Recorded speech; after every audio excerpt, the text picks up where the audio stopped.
talking, because otherwise you get that background noise. So if you can mute them if they don't mute themselves, because I can hear Vern talking in the background, I think. Oh, I'll just mute Vern. You can probably hear me in the background. Vern's one. Did everyone turn their phones off?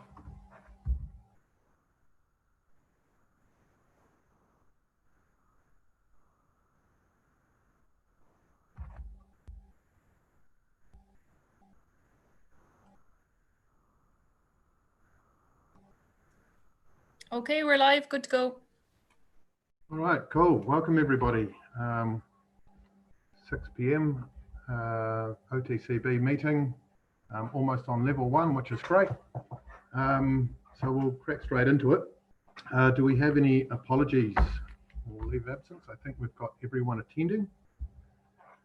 So I'll move on to the next item unless anyone has a... Oh, it's funny to try and watch all the faces. Confirmation of status of the agenda.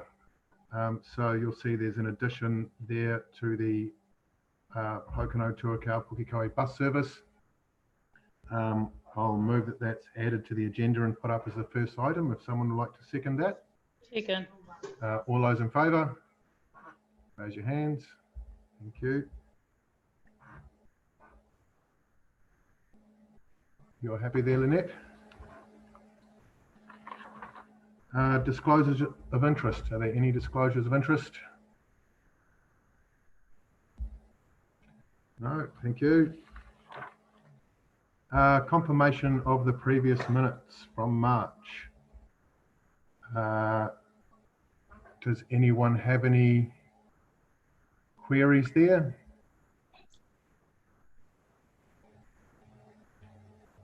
No, okay. I'll move that the minutes of the meeting held on Monday the 16th of March are true and correct. Can I have a seconder, please?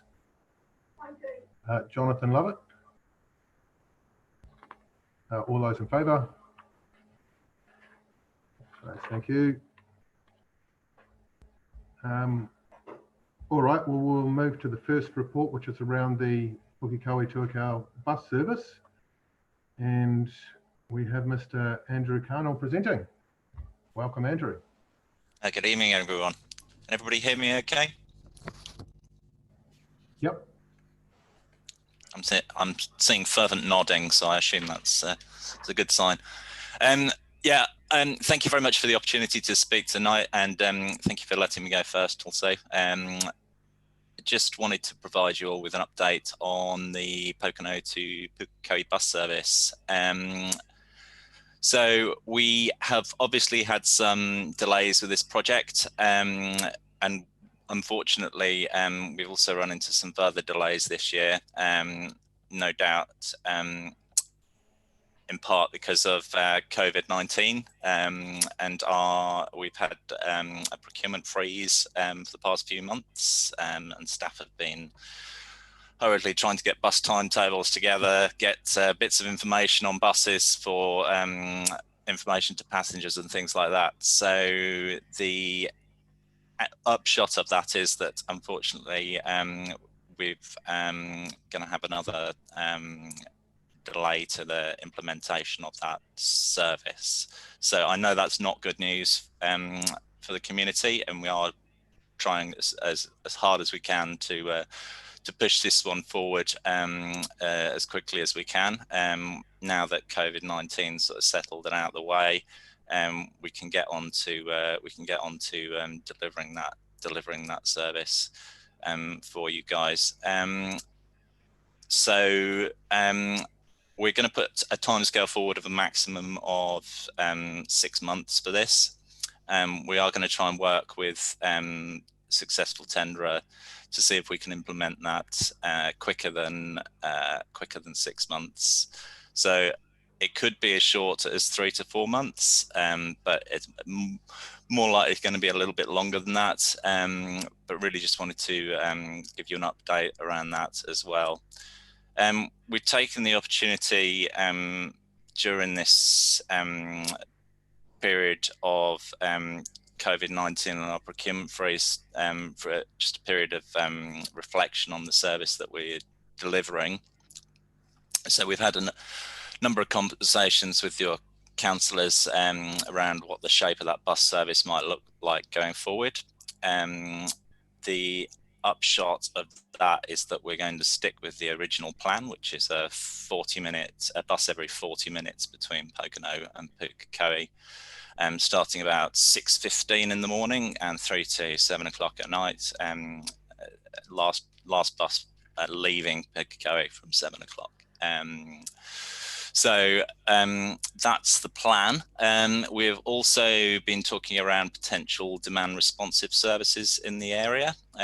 So we're going to do some more work on this. So this demand responsive, so you might have seen in the press around the demand responsive service that they've got in Auckland. Also ECAN trialling services in Timaru. So this is basically bus services that you can book on your app, or ring up an app on your phone, or ring up a call center. The idea is that we can reach more of the community with a vehicle that is not running on a fixed route, but one that people call as and when they need it. And so that's going to be another project that we're just looking at doing over the next few months. But priority is obviously on delivering the bus service that we've promised you for a long time now, and we're urgently trying to get delivered for you. So that was pretty much my update. I'm happy to take questions and comments from the floor. Oh, sorry, I think I muted myself. Thank you, Andrew. Caroline Conroy. Yeah, in terms of the service booking on demand, the Airport Super Shuttle has that kind of option now where you book online or on an app, and you can pick the services. So if someone's already booked a time, you can see what time's already available. Could see that working quite well, and because they've already got that technology set up, I'm not sure what the other council areas are like, but it's always useful to use a model that's working.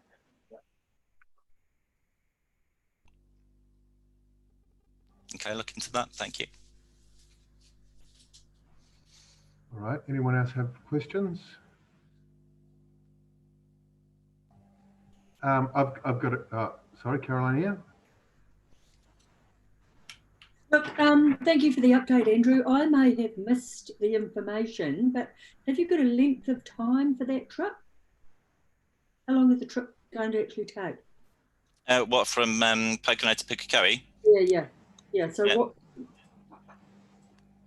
Yeah, so it's about 40 minutes. Okay, right. I have a question just around the bus stops there. Like the plan's actually pretty small. I can't quite read it. Oh, yeah. In terms of where they are in Tuakau, is that actually defined already, or is that still to be determined?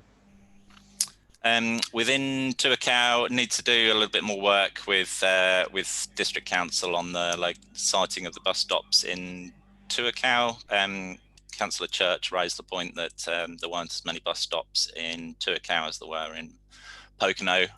We did do a drive over and sort of site where we thought that they could be accommodated engineering wise, taking out. Got to consider that they need to take out car parking spaces and things like that, but going to have another look at that. Thank you. It would be good, like Harrisville Road's being, it's part of a loop that could be looked at as well. Caroline. Yeah, is there plans for the bus times arrival at Pukekohe to line up with the train times? Yes, good. They have been matched wherever we can. So it's about 5 to 10 minutes between arrivals and departures at Pukekohe. But we have to just be mindful that those platforms are used by AT services as well. So we've just got to schedule in with them as well. But they will be matched as far as possible to meet with the train service. No, that's good. A 10-minute breathing space is good because it just allows for a slight delay, or people they know they're not going to miss it.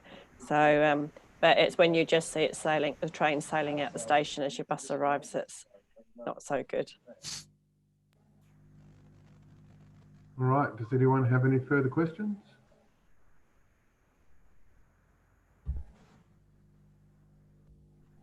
All right, well, thank you, Andrew. I know the community will be very keen to get a better service than what's offered currently, and yeah, can't wait to see it up and running.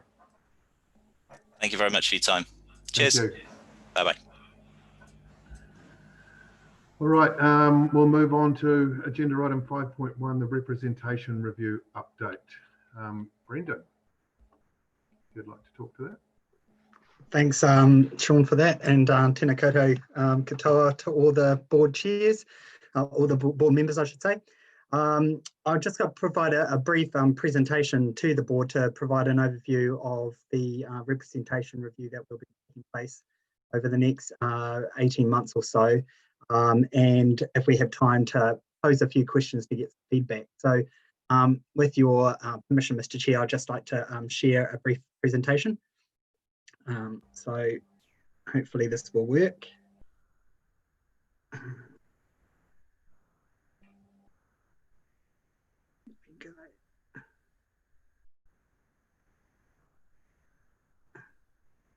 Right, I'll just put this on.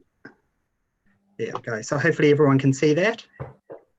Is that visible? Okay, yep. Cool. So just very briefly going to give you an overview of what the representation review is about. I appreciate some of you will have been through this process before and some of you will be new to it. A kind of a brief timeline of what the review will look like, and looking at communities of interest, which is part of the representation review process. So go through the overview of the review. The review is legislated under the Local Electoral Act and consists of three parts, one which we'll focus on today, which is the last year. So first is the electoral system that council uses for the district, which is a decision by the council, and that's a decision between first past the post and STV. First past the post is one that's currently used by the council and is used by the majority of councils across New Zealand. Then the second part is to do with Māori wards and whether to establish Māori wards. Again, a decision for the council to make. The timelines are set out there.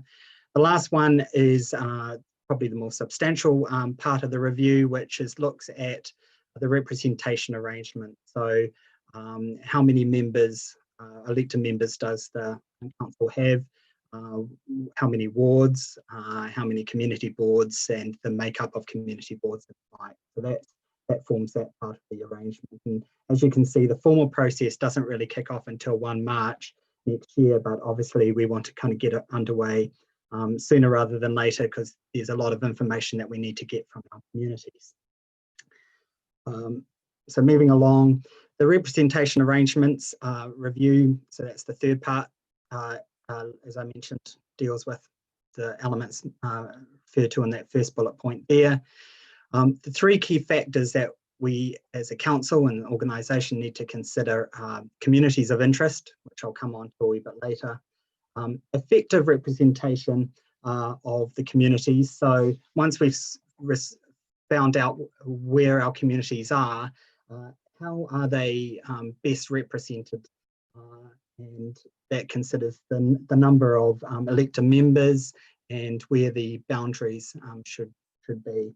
Then the final part there is the fair representation of voters, and that's really just to ensure that each elected member represents roughly around the same number of people across the district or in a community board area across the community within a plus or minus 10% variation.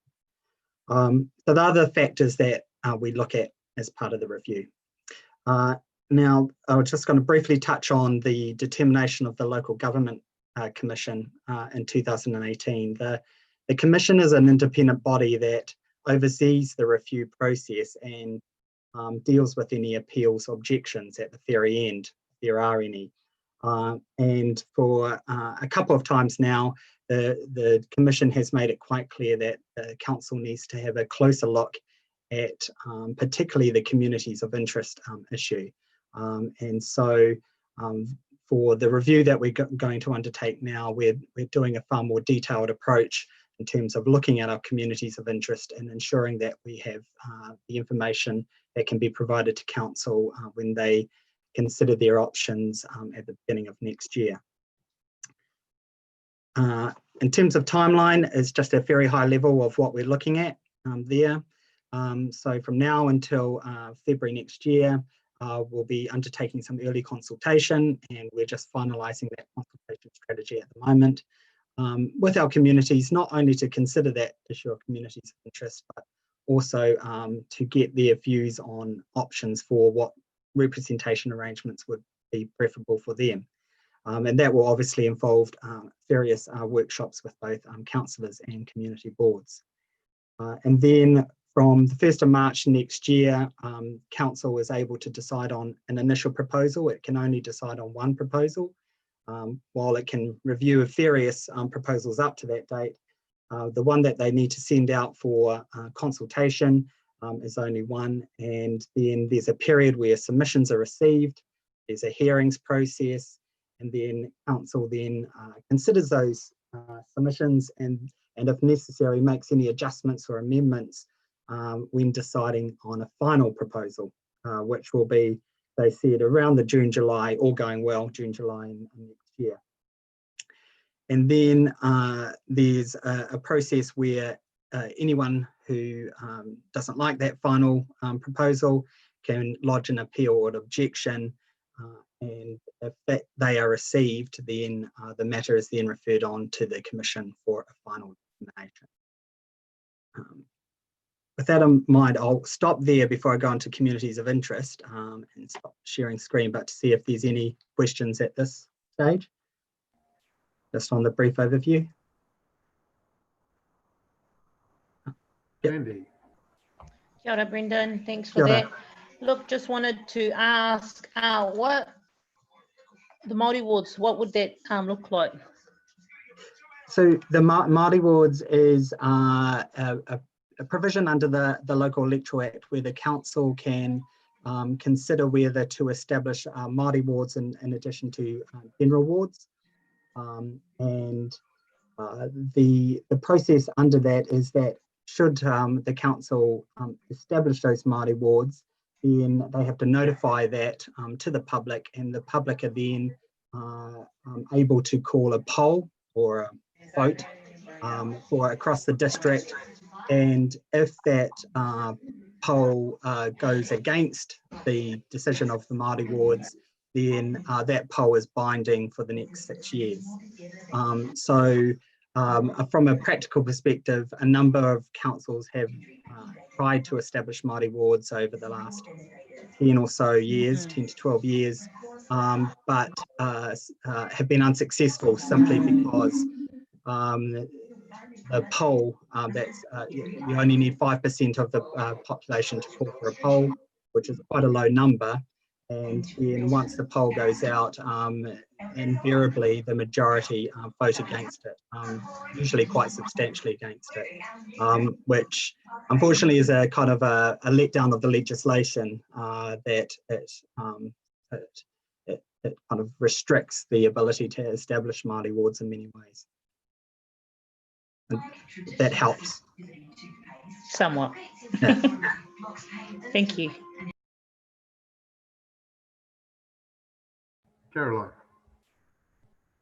Yeah, while we're on the topic of Māori wards and having gone through this process before, I think there is a misunderstanding in the community about should Māori wards go ahead, what voting entitlement that gives Māori, because there seems to be an assumption that then, and I have heard people say about, oh, they get 2 votes, that they would have voted on like a general roll and a Māori roll. And certainly everything I've read, that's not correct.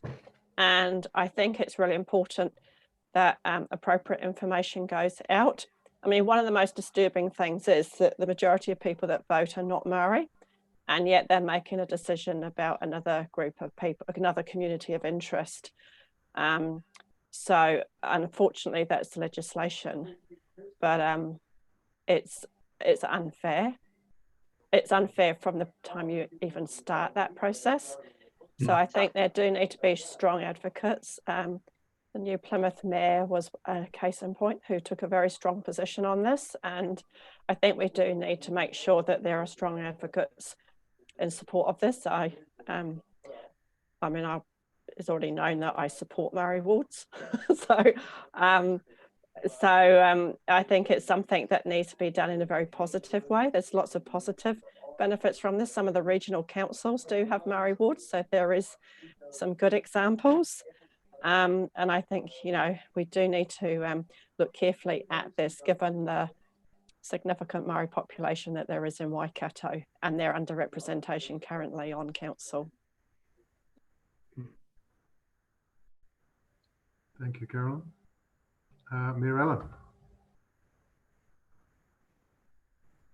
Yeah, maybe some answers for Carolyn. All right, Carolyn. So currently we actually do have Mangai Maori on council. So they were actually appointed about 6 weeks ago. So they actually sit and play an equal part with the councillor through the committee structure. So they're actually in there. When we were discussing this role and look, and I've been down this several times. So last time we talked about Maori wards, when we did the last representation review, not this one just recently, but the one 6 years before, we polled at that point and there was over 80% in opposition to it. And it cost us a lot of money to give you the answer you already knew was coming, sort of thing. But what it did, it actually destroyed any chance of it happening for 6 years. And I think my personal feeling is we've got two incredibly capable people that have come in and been handpicked through a selection process after interviews as Mangai Maori. And I think that is a very, very strong advocate for iwi at the moment. So you can't have both. You either try one and miss out badly, or you actually go the way. And I think that's where some of the councils have gone, where they can actually select people through a process. And now we did that along with Tainui. So they effectively ran the process and then delivered up the candidates. They were shortlisted by them and then came back to a panel of 4 of us, which included Tainui's appointments person who does most of their high-level appointments, along with another person, and it came out very, very well. So, you know, I would hate us to undermine that at this stage, and that's the feeling. They've only just got their feet under the table and haven't really had much to do because it happened while we were in lockdown. Keith's fostered more than 200 children. Thank you. Sorry, Candy. Just kia ora, Mr. Sanson. Just in reply to that, so yeah, it's awesome that we've got the Māngai Maho people on there, Maxine and Brendan. The only thing that I'm concerned about is, so they're from down that end. What I'm worried about is us up at this end, at the North Waikato, so Te Puaha Waikato. Yep, Tainui was involved, and we have some people from down this area who sit on that appointments committee. I'm just trying to figure out, you're right, you know, we're probably going to get out polled again if we put this up. So I'm very happy though that we had, we're able to get some representation on there, and I'm sure they're going to do some awesome mahi. But yeah, just thinking about us up here in Tuakau, Te Puaha Waikato. Yeah, the only thing is, Candy, depending on how it's structured, you still might not get anybody from up there, and that's the downside of it. So when this was last looked at, there was potentially a position for 2 councillors or Maori councillors through a 2-ward system. Doesn't necessarily mean you'll get what you think you're going to get, and this is part of the problem we actually could have. Yeah, absolutely. Just not forgetting us up here in Tuakau. No, won't do that, Candy. Cool, thank you. Shall we move on to the next part of the presentation? Yep, I'll just bring it up.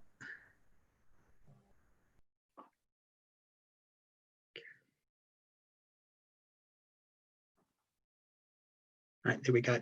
So just looking at communities of interest, and apologies in advance to some of the councillors who would have already seen this, but just to provide an overview for the board members. The communities of interest is a key part of the consideration of what our representation arrangements will look at, and it's not defined in the Local Electoral Act, and it's kept quite kind of flexible on purpose because it changes over time and with different growth patterns in a district.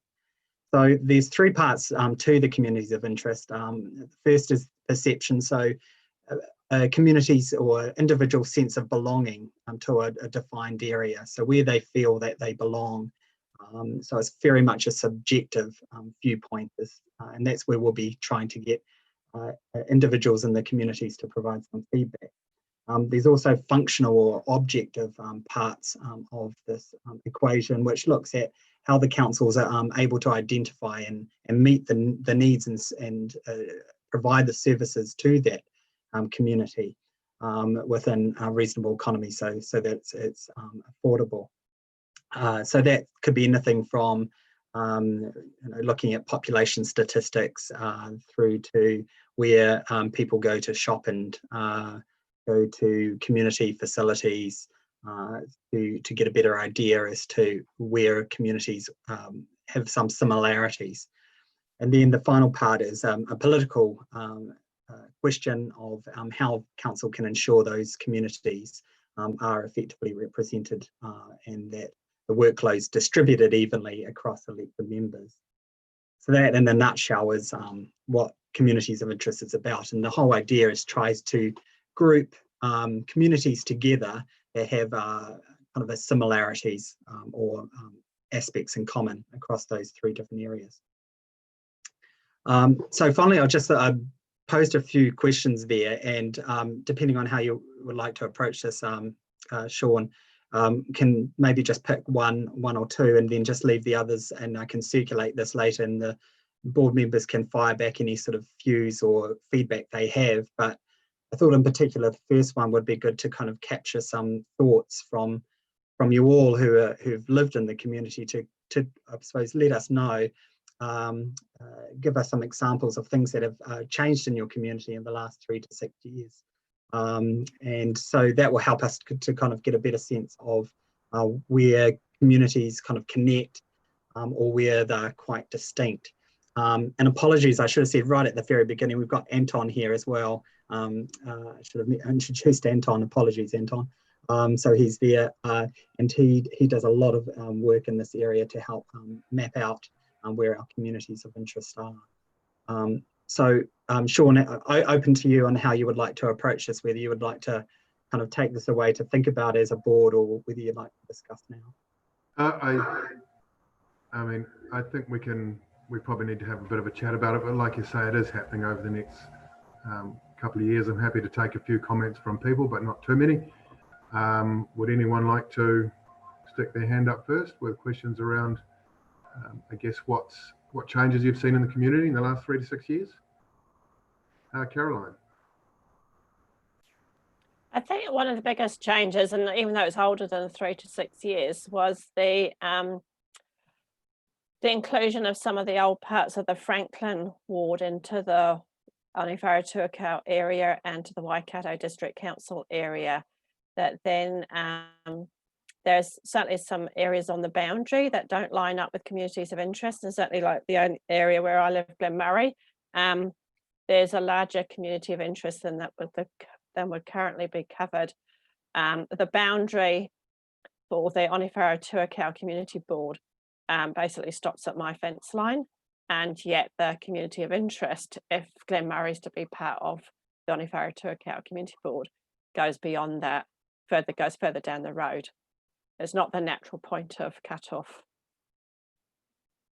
Okay, the same with the northern area, like Aka that came into Onewhero-Tuakau area, I think.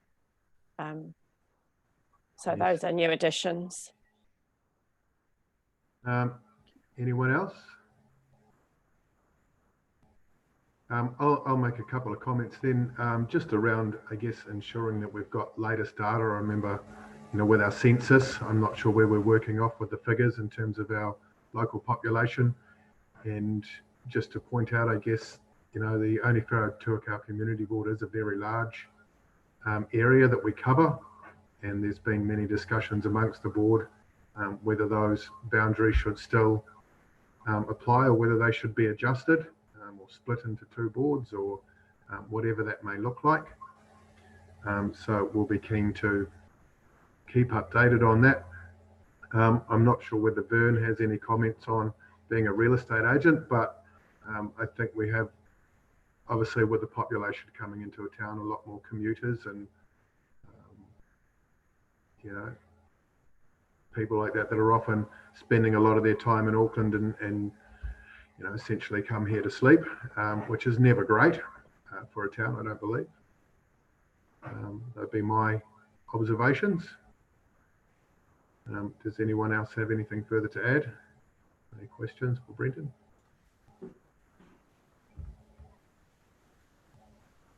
I think Anton's just... sorry, Anton. So you mentioned the statistics, so that's a very important component of this, is that we do utilize the data that is supplied by Statistics New Zealand, and we have to comply with that. So we can do various calculations, but whatever we do has to get verified and validated by Statistics New Zealand. My assumption is that we will be based on the Census 2018 data, but given that we'll be moving quite a bit away from that, there will be some possibility that Statistics New Zealand will release some newer data to us. So we will endeavour to keep that as up to date as possible. But at the end of the day, when we look at that representation that each elected member represents within 10% population variance, that will always be validated and verified by Statistics New Zealand. And yes, I think those briefly the comments around what is the area of interest and the communities of interest and issues of interest, and we're really looking for a good clean slate approach. And we're interested in questions like, is Glen Murray, Onewhero, are they grappling with things that are different to the growing town and the urbanisation side of Tuakau, or are those communities of interest still fundamentally the same? The border of the Auckland boundary, South Waiuku, and those immense challenges for us, as are the boundaries of Hamilton. So a great number of challenges for us in terms of those communities of interest and where, but what we're really looking at is where do people's hearts lie, and how do we ensure that the people sitting around making decisions can represent the citizens and residents as best as possible. That's all. Sorry, mute. Caroline, have a question. Firstly, just a question largely for Brendan, and then just a comment. How fluid can those communities of interest be? And I say that because in thinking of constituents in my ward, largely rural, they may identify their community of interest as being Glen Murray, they may identify it as being Tuakau, Nike, but they also have a vested interest in what goes on at their service centre, which is the Ngaruahias, the Tuakaus, those places. They go there to buy their supplies. But so when you say communities of interest, it doesn't necessarily need to be one definitive community, does it? That's correct, yeah. And it's really looking at the whole lot of variables that come into play, I suppose, and where the key, I suppose, and Anton, you might want to flesh this out, but is where there's similarities between different, maybe smaller communities that maybe could be grouped together because they have a shared service centre, for example, or they have a similar sort of sense of belonging to a particular area. So there's various variables that come into play when seeing which communities can be grouped together.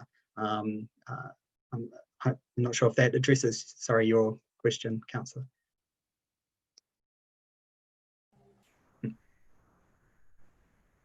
Yep. Does anyone have any further questions or comments?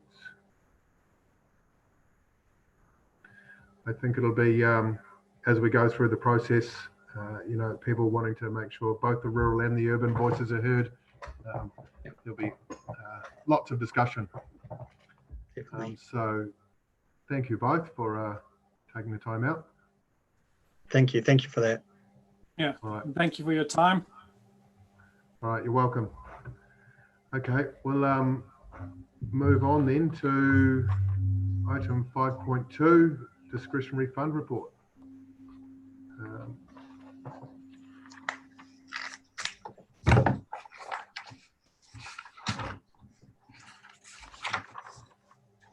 Does anyone have any questions or queries on that?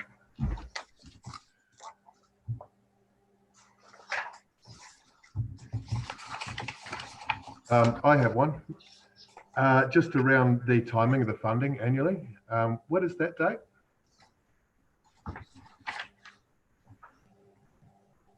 I'm not sure who I should ask that to. Yeah. Yeah, first of July. 1st of July. Magic.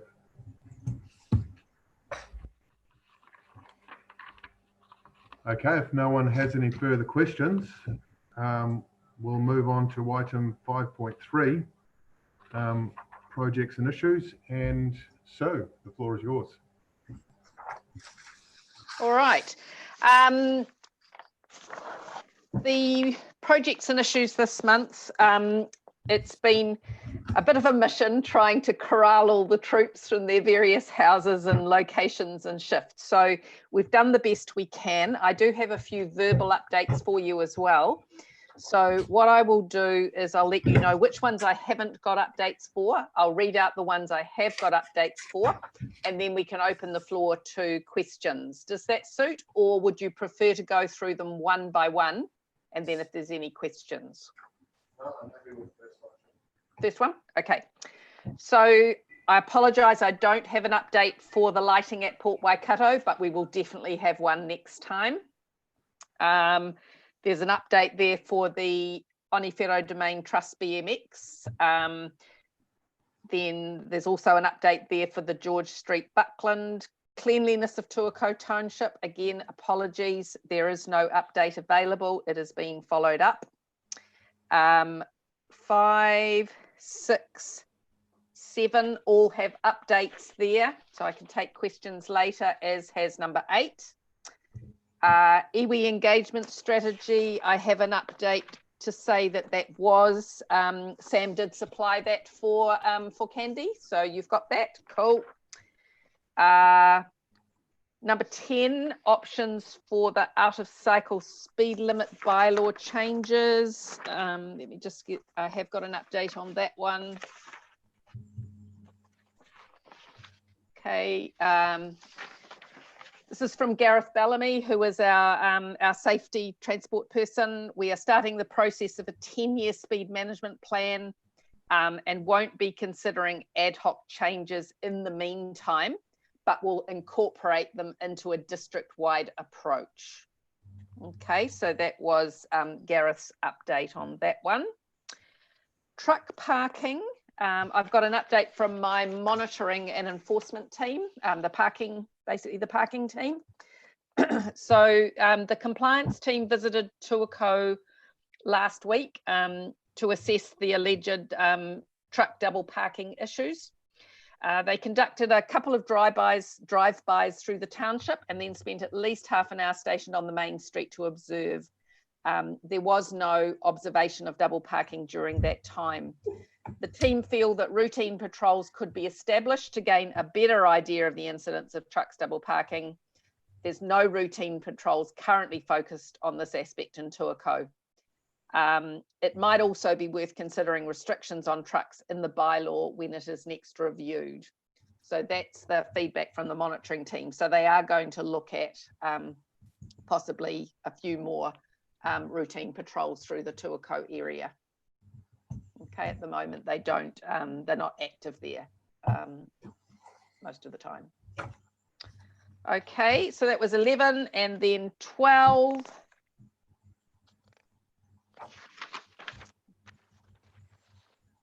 Okay, so I'm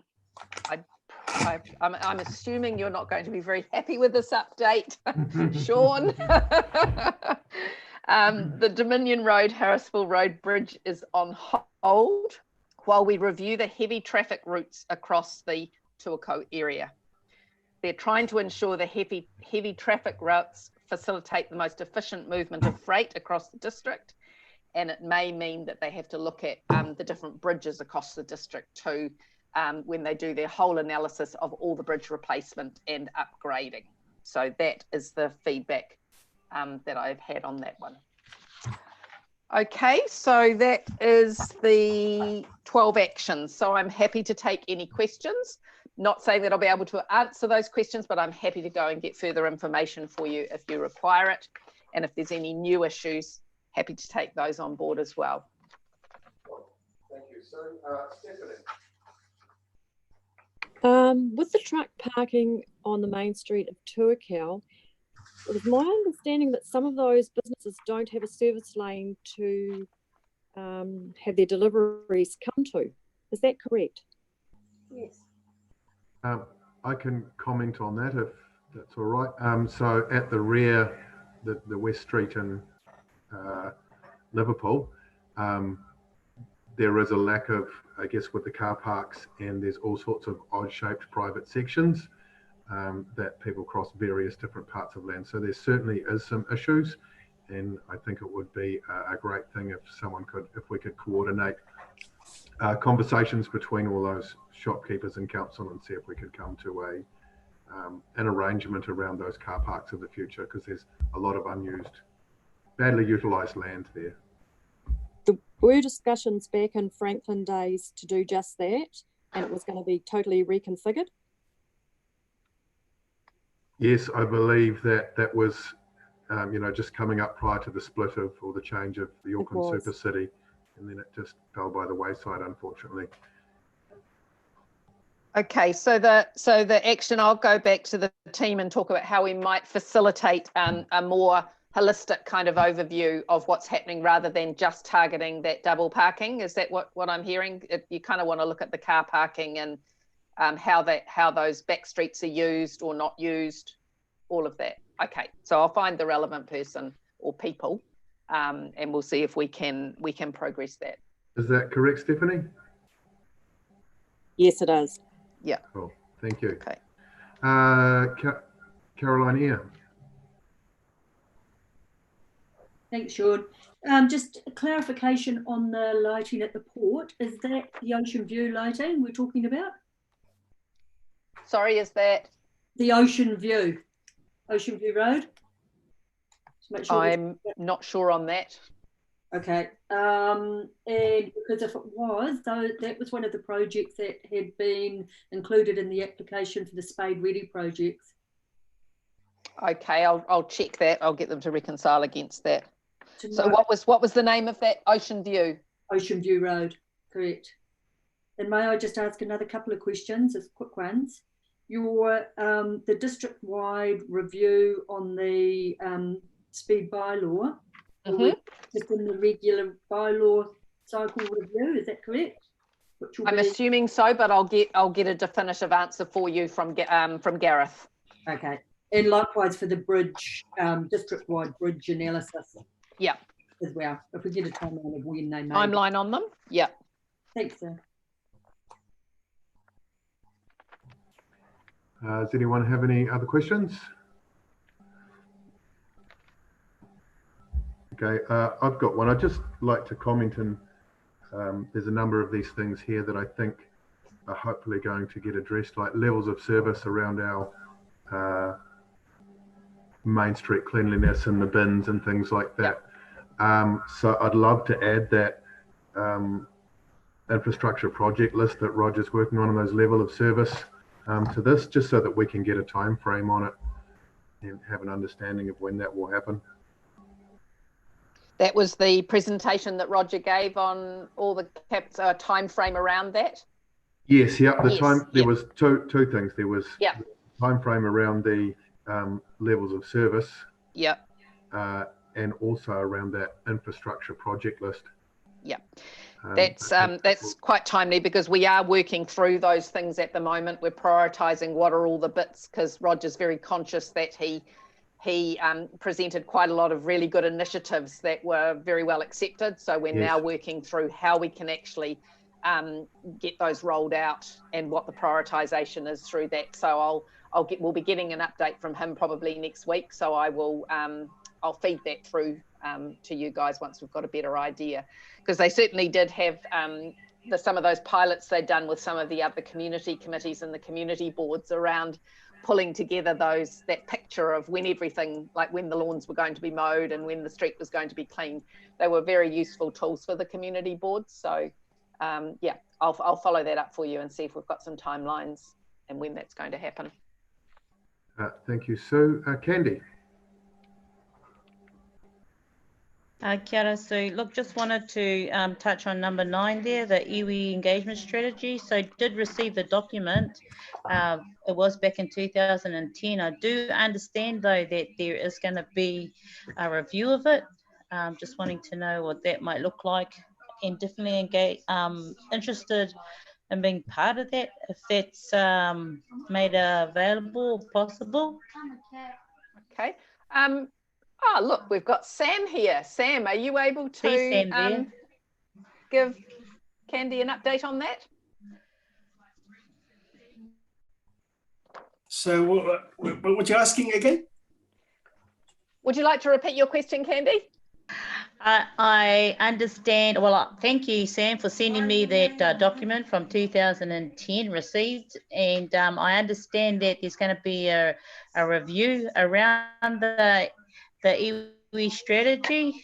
Sorry, what is it called? Iwi engagement strategy for the council. Yeah. Are they asking for, I thought I heard one time there, Sean, that they were looking possibly at anybody who was interested to be a part of that?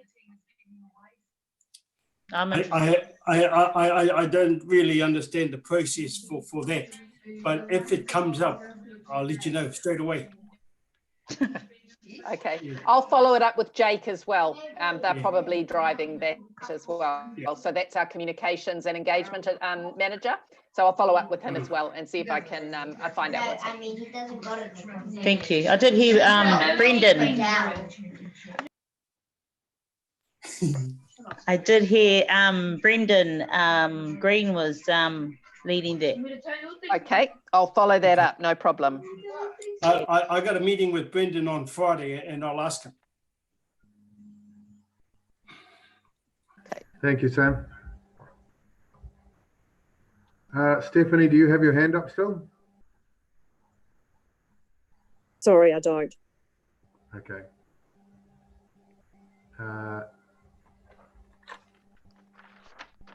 Anybody else? Any further questions around that?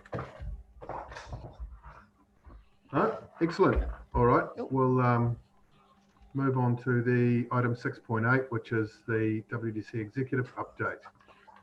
Okay. Community projects. Thank you, Sue.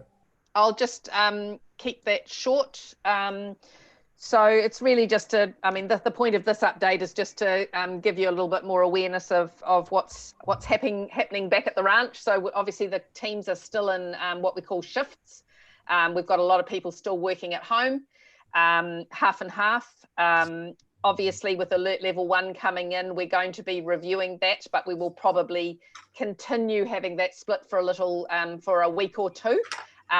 We don't want to lose, there's a lot of gains that we've got from remote working and the new way of working, and even such things as better connection and engagement with some of our external parties, particularly the community boards, the community chairs, that sort of thing. So we're actually doing a piece of work this week, the executive, around, I guess, what our new normal looks like. And that's looking at flexible work going forward. the meeting space, how we communicate with our customers, using a lot more of the technology that we've had a lot of practice with over the last 8 to 10 weeks. So there's a lot of thinking going into that at the moment. And yeah, that's probably, I'll just leave it at that for now. But if anyone's got any questions that they would like to ask around what's happening, please feel free to ask.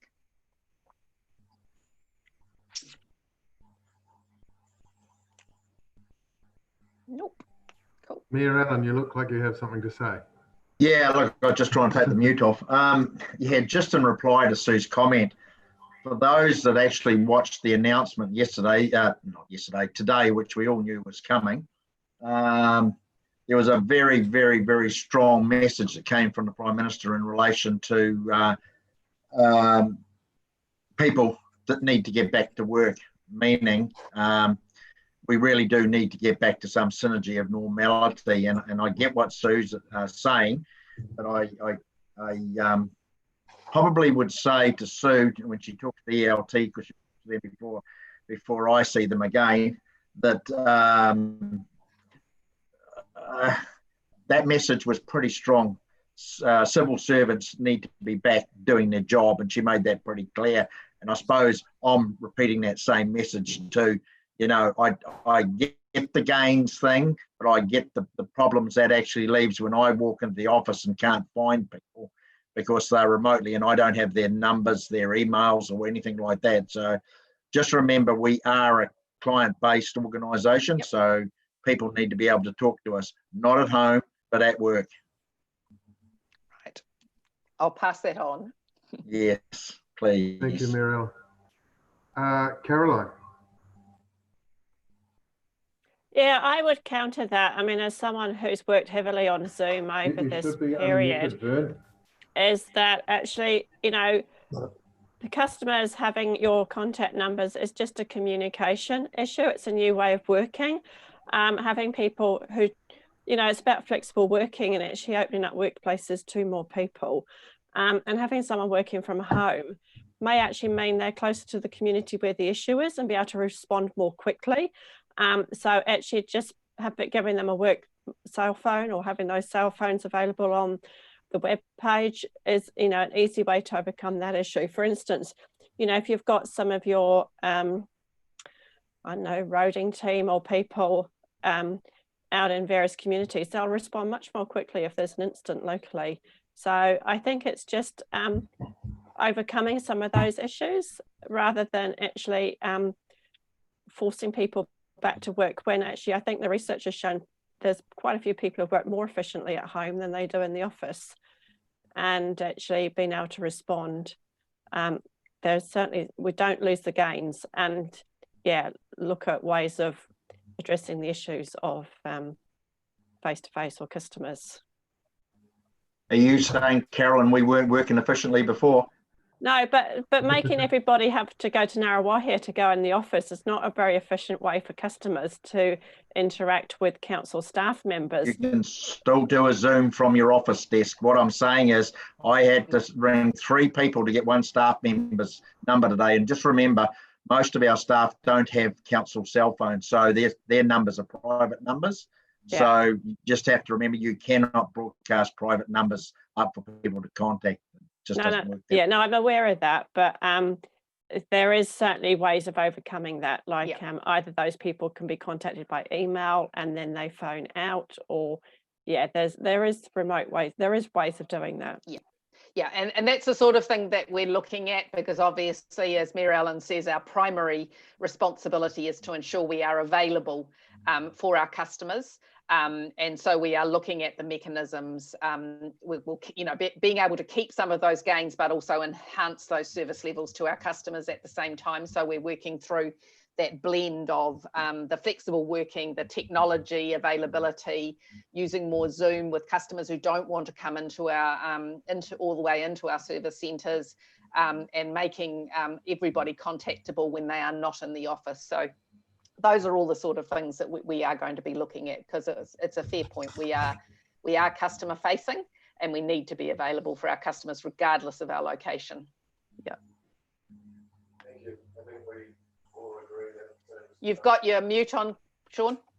Sorry, thank you. I think we all agree that Zoom has done some fantastic things for our communities that we've learned, but it does have its limitations as well. My only comment there around the sports park lighting was just a little bit of an update that I think that's scheduled for opening towards the end of this month, which we're hoping to have a community event for that and try to encourage our other users such as Pocono and Onewhero to come and use those facilities as well. Does anyone have any other questions there?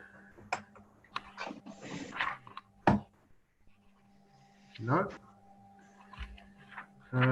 Excellent.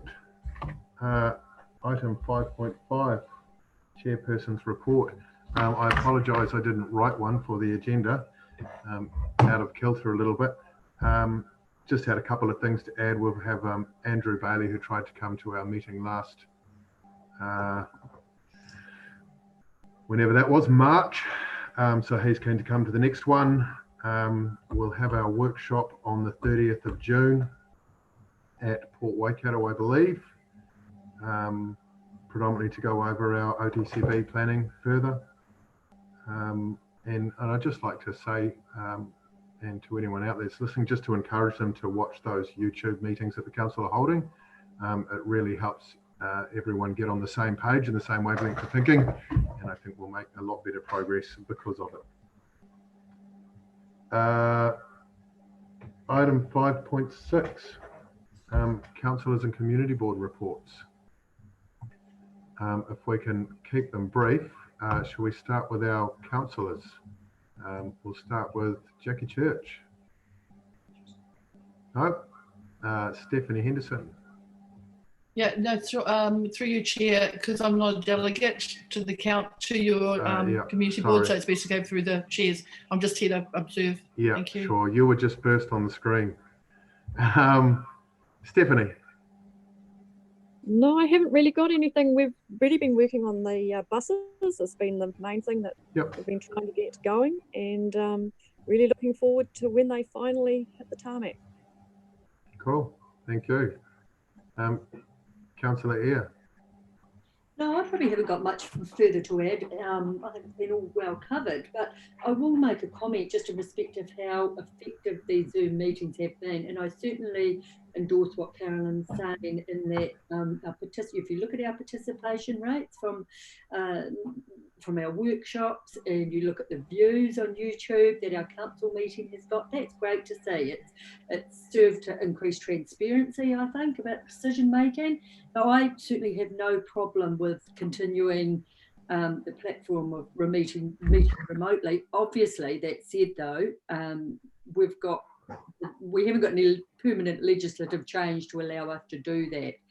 So until that happens, then I guess we just all have to go back to business as usual with a sense of normality, which probably won't be quite entirely normal as we know it. So that's all. I'm happy to take any other questions if anyone has any.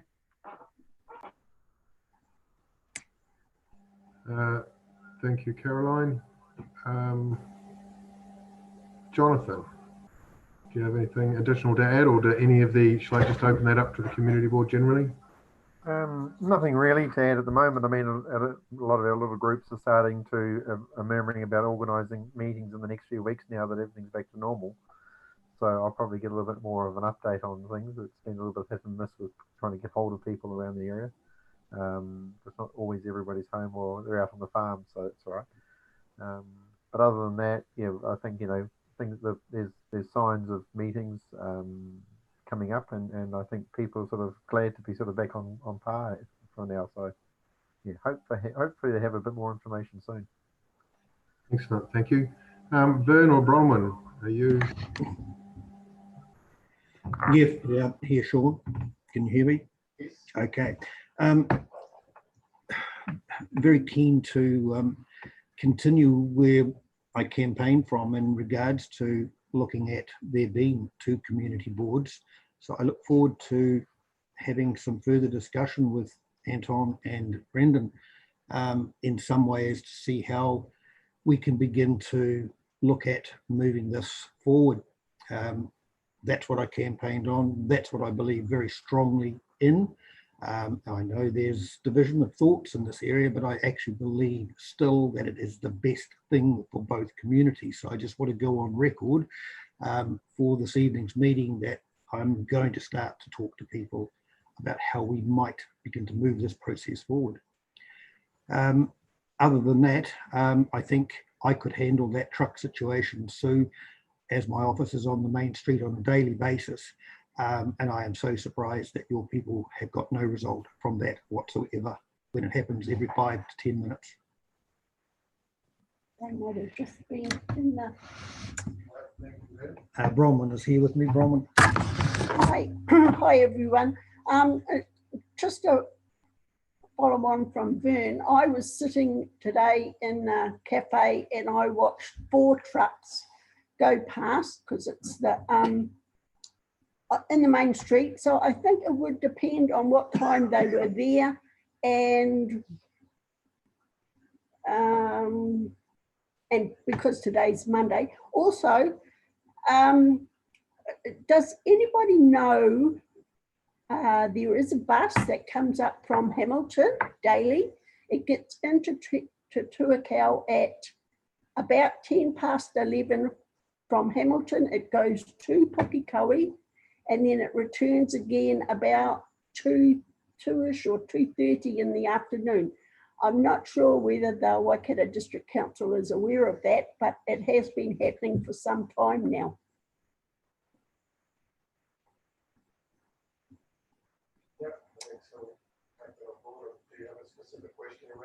No, I was just reporting that there is a bus that goes through from Hamilton to Pukekohe each day. I'm not sure about Saturday and Sunday, but I know it goes through during the week.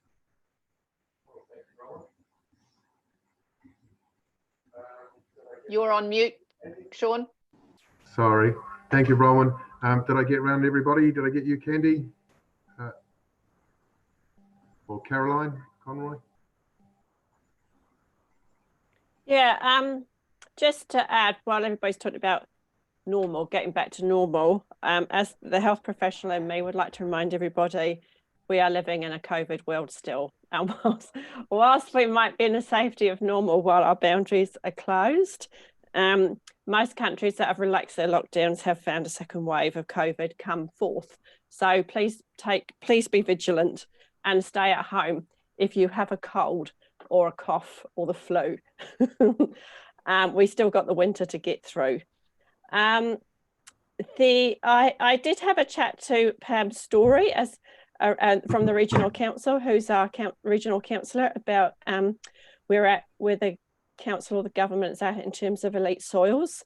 So we had a good conversation about that. She was going to email me some stuff which I haven't received, so I just need to check whether that she got my email correct. She's keen to join us for a Zoom meeting to talk about any regional council issues that might be of interest to the community board.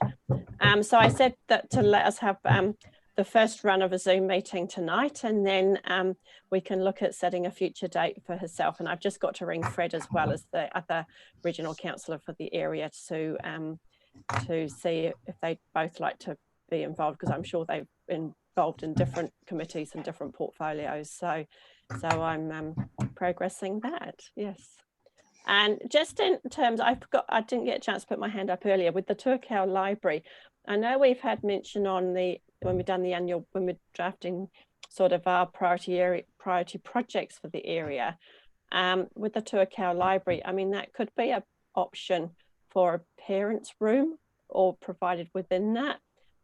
So I'm not sure whether we're too late to pop stuff into the Tuakau Library. I mean, it's not finalised yet, but that would seem a potential space for something like that. I'll check up on what the status is of the design, because it will be, I'm not sure whether they've completed it. They had to complete the design before it went out for the local RFP. So yeah, but I'll check on that for you. Thank you, Sue. Thank you, Caroline. Candy. Kia ora, Sean. Not too much on the update for comms. As we all know, we've been trying to communicate as best we can, either via Zoom or Zoom, and just, yeah, that's just pretty much it, really. Probably start getting back into it again, though, hey, with our update.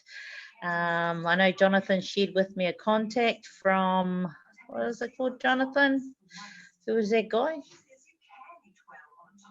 Neighbourly. Oh, yeah.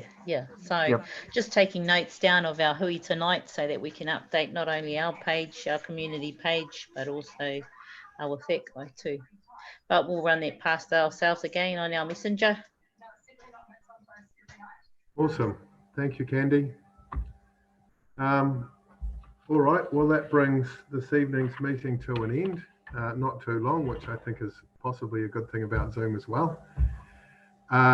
So thank you all. Thank you, Mayor Allen. Thank you to our councillors and all our council staff. And we will see you all at the next workshop on the 30th. Thank you.